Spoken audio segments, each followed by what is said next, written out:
Hey guys, how's it going? Uh, so just want to give you guys, um, just want to tell you guys what happened to me a couple of days ago with my car and how I got it fixed. So basically, I was at the park. Um, the car drove fine all day, and I parked it, went for a jog for about an hour, came back. Already all set to go back home, and then when I try to start it, it would crank, but it wouldn't start. So it crank up each and every time I would try to turn the car on. It would crank, but it wouldn't start. So basically, um, I thought I thought it might have been the battery that was causing it, but I remember I changed the battery up about 6 months ago. Got the battery from Walmart. It was one of these value brand batteries.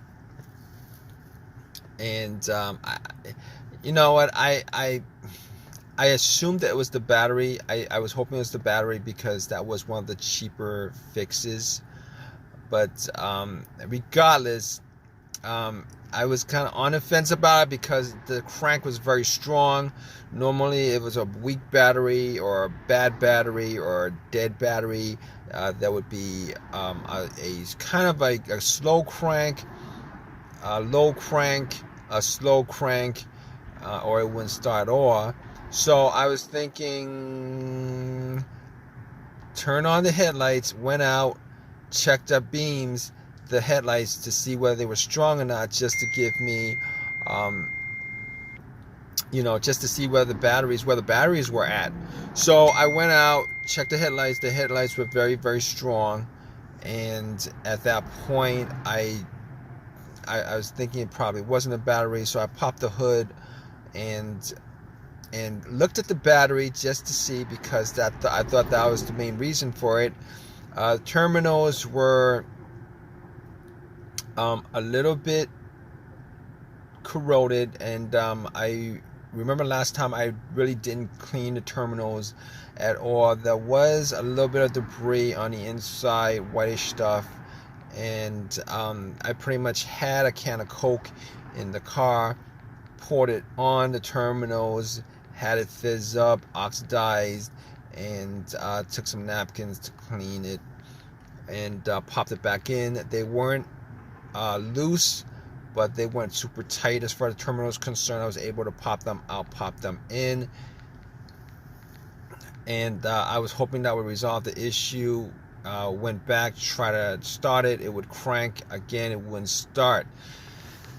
At that point, I was pretty sure it probably was not the battery, but seeing as how I had a booster pack on me that I bought 6 months ago when I had that issue with the battery, and I haven't used it since. It was about 80% charged. Popped it on. Just want to just get the battery out of the way as far as it being the cause of it. I was hoping it would crank. It was hoping it would turn over. It did the same thing. It cranked. It wouldn't turn over. So at that point, I ruled out the battery being the cause of it. While I had the hood up, I was looking at the negative connection, which is the ground, which is the main ground wire. Looked at that. If you guys don't know what the ground wire is, it pretty much completes the circuit. All right, and that the main ground wire is pretty much the negative cable, and that negative cable normally is pretty much connected to the frame of the car. So I checked that out, and it didn't look like it was that bad. Had some rust on it, but I didn't think it was that bad. Everything was connected well, and at that point, I pretty much ruled out the ground wire. I ruled out the battery. I ruled out the alternator, seeing as how I didn't think it was the alternator to begin with, because normally if it was a bad alternator, the car would have died out on the road while the engine was on. but that wasn't the case. But regardless, when I had the battery pack on, if it was the alternator, the car would start up and then it would die out immediately when I took the power pack off. But that's I'm going way off on that right now. I didn't think it was the alternator. Normally the alternator would not be causing some situation like this unless the battery was very, very low, and then you'd have a slow crank and all that stuff. But rule out the alternator. All right. So basically, after that, I'm like, okay, it could be a bunch of other things. It's possible that it could be a bunch of other things. But then I realized there was no check engine light at all on, there's no check engine light at all on the dash. And I haven't had a check engine light in a long while on this car. I haven't had a check engine light in a long, long while on this car.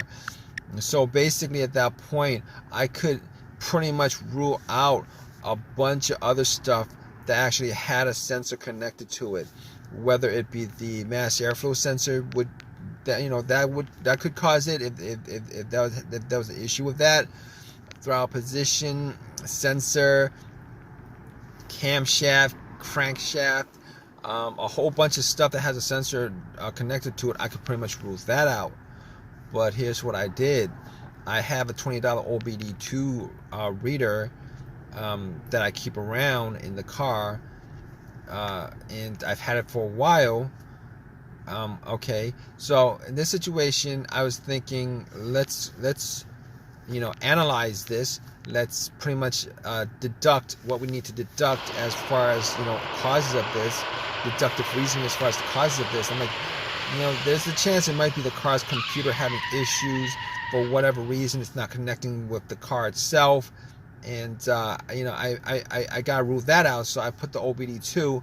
And I know the OBD2 is normally not gonna tell me without a check engine light. Normally it's not gonna read anything.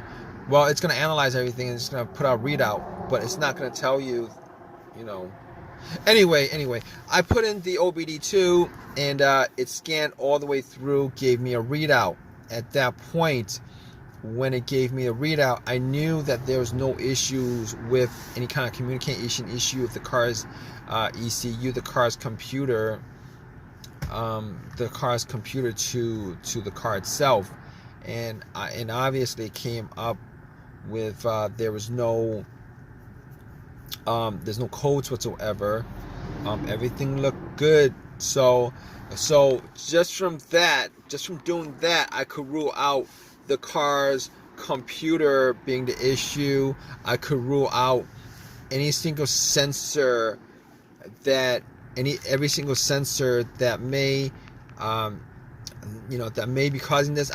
Anything that had a sensor that could be causing it, that the OBD2 scanner could read. I could rule all those things out.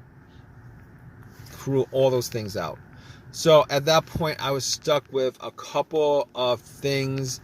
One of those things could be either a fuse, a relay, fuel pump filter, maybe the ignition switch, maybe the ignition cylinder. But here's the thing.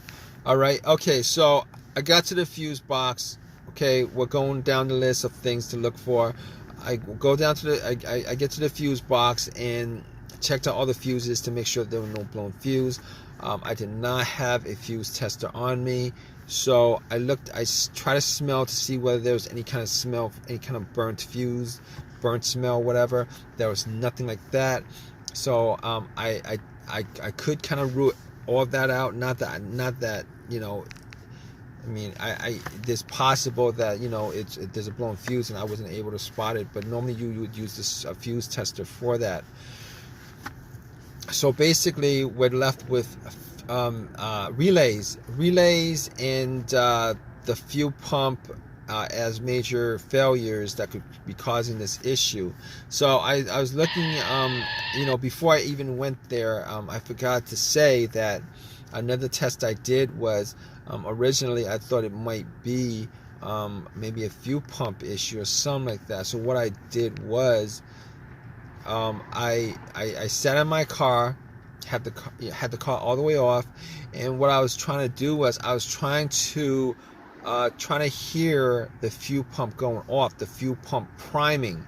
All right, so normally the best way to do that is if you had another person right next to where the fuel cap is. You take the fuel cap off where you put gas in, and you would listen while somebody turns the car to the on position. Now, I didn't have, it was just me, so I sat in my car with everything off, turn it to the on position, try to hear, listen for some kind of whizzing sound, motorized whizzing sound, and see if I could pick anything up. I wasn't able to pick anything up either way, whether there was a sound or not. So at that point, couldn't figure out exactly whether it was the fuel pump that was the issue. So obviously got to the relays, and you know, didn't notice anything different with the relays. So I actually, you know, just to test out the relay to see whether the relay might have had issues or something like that, I actually swapped another relay for that relay. I swapped it, you know. So when I swapped it, got back in the car, turned on, boom. When you know it, it actually cranked. It turned over. So at that point, I could, you know, rule out everything else, because that was the issue that was keeping the car from turning over. At that point, I knew it was the relay. All right, if it didn't turn over, it might have been something else, probably the fuel pump or whatever. Could be, you know, probably the fuel pump. But anyway, just to tell you how I fixed it, you know, went to AutoZone, got another relay, swapped it out, and haven't had an issue, haven't had a crank no start issue since. It turns over just fine. And you know, ever since that happened a couple of days ago, car's been driving fine. It's been turning over fine. It's been cranking over fine. Had no issues with it.